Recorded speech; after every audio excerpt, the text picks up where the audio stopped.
আপনারা দেখছেন FS RL ভিডিওটি ভালো লাগলে আমাদের চ্যানেলটিকে সাবস্ক্রাইব করে আমাদের পাশে থাকা বেল আইকনটি প্রেস করে আমাদের সাথে আমাদের ওই 60,000 টাকা করে ঢুকেছিল। কারো করে বলুন 10,000 টাকা উনি ওই আমার ভাগনাই, উনিও ভাগনাই হয় আমাদের, ওনাকেই জোর করে মানে নিয়ে এসেছিল। আমরা তো কাউকে চিনি না। ভাগনার নাম কি? ওই তো জাপাই, উনি এসেছিল যে ওনার হাতে টাকাটা দিয়ে দেবে।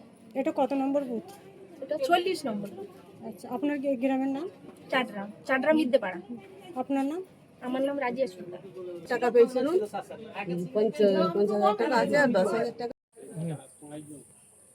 আপনি সরকারি প্রকল্প বাড়ি পেয়েছিলেন?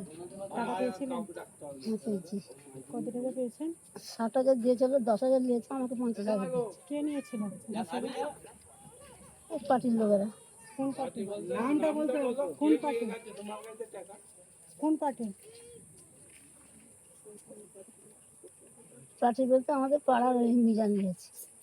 আচ্ছা, ও কোন পার্টি করতো? কোন দল করতো? কোন পার্টি করতো? টিএমসি না কংগ্রেস? আপনার নাম কি? আপনার নাম কি? আমার নাম মুক্তার। আমার আসপাড়ার নেতৃত্বে সেকেন্ড আর পশ্চিম পাড়ার মহব্বত গিয়ে আমাকে থ্রেট করে টাকা নিয়েছে। আমি টাকাটা যতভাবে ফেরত চাই, প্রশাসনের কাছে, ওদের কাছে শাস্তিও চাই, যেন গরিব মানুষের টাকা যেন ফেরত পাই। আমরা নিজেরা পাবলিকের হাতে যেন পড়ে, কোনো মানুষের হাতে না পড়ে। ক টাকা? 20,000 টাকা নিয়েছে। 40,000 টাকা আমি পেয়েছি, 60,000 টাকা তাহলে আপনার জবরদস্তি করে। শাস্তি চাই। হ্যাঁ, শাস্তি চাই, এটাই আমার বক্তব্য। আর টাকাটা ফেরত চাই। হ্যাঁ, টাকাটা ফেরত চাই। আমি বাড়ি করতে পারিনি, আপনি একা চাইছেন, পড়ে আছে, সকলেরই চাইছেন? সকলেই চাইছেন। এটা সব গরিব মানুষদের মানে এটা ফেরত দিক, আমি এটাই চাই। সাবিনা বেগম। যে কেন টাকাটা চাইছে? ওইটা জিজ্ঞেস করলে বললো ওইটা আমাদের প্রাপ্য, আমরা করিয়ে দিয়েছি। আপনার নাম? সাপিয়া খাতুন, আপনার কোন অঞ্চল? চন্দ্রপুর।